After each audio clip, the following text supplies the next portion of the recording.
Cyber నేరాలకు సంబంధించి మొత్తం 31 లక్షల ఫిర్యాదులు అందాయి. సైబర్ నేరాలు ఎట్లా ఉంటాయో చూస్తే కృత్రిమ మీద వేగంగా విస్తరిస్తున్న ఈ రోజుల్లో డిజిటల్ నేరాలు పెరుగుతున్నాయి. గత ఏడాది భారత్లో ప్రతి లక్ష జనాభాకు సగటున 129 మంది ఇటువంటి నేరాలకు గురయ్యామంటూ జాతీయ సైబర్ నేరాల నమోదు పోర్టల్కు ఫిర్యాదు చేశారు.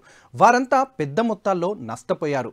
జాతీయ సైబర్ నేరాల నమోదు పోర్టల్కు ఎన్సీఆర్పీకి సైబర్ నేరాలకు సంబంధించి మొత్తం 31 లక్షల ఫిర్యాదులు అందాయి.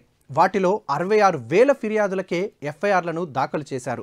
ఢిల్లీలో ప్రతి లక్ష జనాభాకు 750 మంది ఇటువంటి ఫిర్యాదులు చేశారు. ఆ తర్వాతి స్థానాలను హర్యానా 381, తెలంగాణ 281 ఆక్రమిస్తున్నాయి. 40 నుంచి 50% నేరాలకు చైనా, మయన్మార్, కంబోడియాల్లోని నేరగాళ్లే కారణం. అంతర్జాతీయ మూలాలున్న సైబర్ నేరాల్లో 38% బోగస్ సంస్థల్లో పెట్టుబడులు పెట్టేలా ప్రలోభపెట్టిన కేసులే. ఇందులో ఆన్లైన్ జూదానికి సంబంధించినవి కూడా ఉన్నాయి. 23% అంతర్జాతీయ సైబర్ నేరాలు ఆన్లైన్ రుణ యాప్లకు సంబంధించినవి. 21% గేమింగ్, క్రిప్టో మోసాలు. ఇక బూటకపు ప్రేమ కలాపాల కేసులు 11% అయితే 7% ర్యాన్సమ్ వేర్ దాడులకు సంబంధించినవి. అయితే సత్వరమే ఫిర్యాదు చేసినట్లయితే దేశంలో స్వదేశీ సైబర్ నేరగాళ్లు కస్టమర్ కేర్, డబ్బు వాపస్కు సంబంధించిన నేరాలకు ఎక్కువగా పాల్పడుతున్నారు. కేవైసీ గడువు తీరిపోయిందంటూ వ్యక్తుల వివరాలను తస్కరిస్తున్నారు. స్వదేశీ సైబర్ నేరాల్లో కేవైసీ కేసులు 35%, లైంగిక బెదిరింపులతో డబ్బులు గుంజే కేసులు 24% ఉన్నాయి. ఆన్లైన్ బుకింగ్ మోసాలు 22%, బయోమెట్రిక్ క్లోనింగ్ మోసాలు 11%గా నమోదయ్యాయి. రైల్వే టికెట్ల బుకింగ్ వేదిక రైల్ యాత్రిలోని లక్షల మంది ప్రయాణికుల వివరాలను హ్యాకర్లు తస్కరించి డార్క్ వెబ్లో విక్రయించడం గమనార్హం. అంతర్జాతీయ సైబర్ నేరగాళ్లు 2023లో భారత్లో ప్రధానంగా ఆసుపత్రులు, ప్రభుత్వ సంస్థలపై గురిపెట్టారు. చైనా సైబర్ నేరగాళ్లు ఢిల్లీలోని ఎయిమ్స్పై దాడి చేసి వైద్య రికార్డులను తస్కరించారు. కోవిడ్ టీకాల ప్రక్రియను నమోదు చేసే కోవిన్ పోర్టల్ మీద సైబర్ దాడులు జరిగాయి.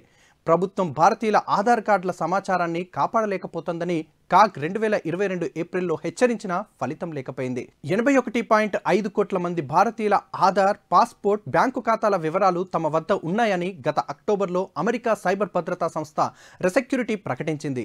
భారతీయ పోలీస్, భద్రతా సంస్థలు ఈ అంశాన్ని విస్మరించాయి. అయితే సైబర్ నేరగాళ్ల చేతిలో పోగొట్టుకున్న డబ్బును బాధితులకు సకాలంలో తిరిగి ఇచ్చేలా పరిష్కారం కనుగొనాలని కేంద్ర హోంమంత్రి అమిత్ షా కోరినట్లు భారతీయ సైబర్ సమన్వయ కేంద్రం ప్రధాన కార్యనిర్వహణాధికారి రాజేష్ కుమార్ ఇటీవల తెలిపారు. కోర్టు ఆదేశిస్తే బాధితులకు డబ్బు తిరిగి ఇవ్వడానికి బ్యాంకులు సిద్ధంగానే ఉన్నాయని చెప్పారు. ఇటువంటి కేసుల సత్వర పరిష్కారానికి ప్రామాణిక పద్ధతులను రానున్న నెలల్లో రూపొందిస్తామని హామీ ఇచ్చారు. సైబర్ నేరాలు జరిగిన వెంటనే పౌరులు 1930 హెల్ప్ లైన్కు ఫిర్యాదు చేస్తే వారి డబ్బు నేరగాళ్లకు చేరకుండా నిరోధించడం వీలవుతుంది. ఈ హెల్ప్ లైన్ వల్ల ఇప్పటికే 43 లక్షల మంది బాధితులు లబ్ధి పొందినట్లు వారు వెల్లడించారు. కంపెనీలకు నష్టం ఎట్లా జరిగిందో ఒక్కసారి చూస్తే బ్యాంకులు, ప్రైవేటు సంస్థల సమాచారం కోసం కూడా సైబర్ దాడులు జరుగుతున్నాయి. 2023 జనవరి, అక్టోబర్ మధ్య కాలంలో భారతీయ బ్యాంకులు, ఎన్బిఎఫ్సిలపై 13 లక్షల సైబర్ దాడులు జరిగినట్లు రిజర్వ్ బ్యాంక్ తెలిపింది. 2023లో బ్యాంకు, యూపీఐ మోసాలు, ఈమెయిల్ కుంభకోణాల వల్ల 200 కోట్ల మేర నష్టం సంభవించిందని అంచనా.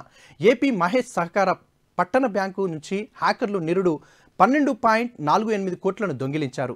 ఈ బ్యాంకు సైబర్ భద్రతా ఏర్పాట్లు చేయనందుకు రిజర్వ్ బ్యాంక్ వారికి 65 లక్షల జరిమానా కూడా విధించింది. భారత్లో డిజిటల్ చెల్లింపు మోసాల్లో 55% యూపీఐ చెల్లింపులకు సంబంధించినవే ఉంటున్నాయి. బ్యాంకులు, తదితర సంస్థలు ఐటీ వ్యవస్థల్లో లోపాలను గుర్తిస్తూ ఎప్పటికప్పుడు సరిదిద్దేలా నిరంతరం కసరత్తు జరగాలి. అప్పుడే సైబర్ మోసగాళ్ల బారి నుంచి సామాన్యులను రక్షించడం సాధ్యమవుతుంది. ఈ వీడియో మీకు నచ్చినట్లయితే లైక్ చేయండి, కామెంట్ చేయండి, షేర్ చేయండి, సబ్స్క్రైబ్ కండి. Thanks for watching.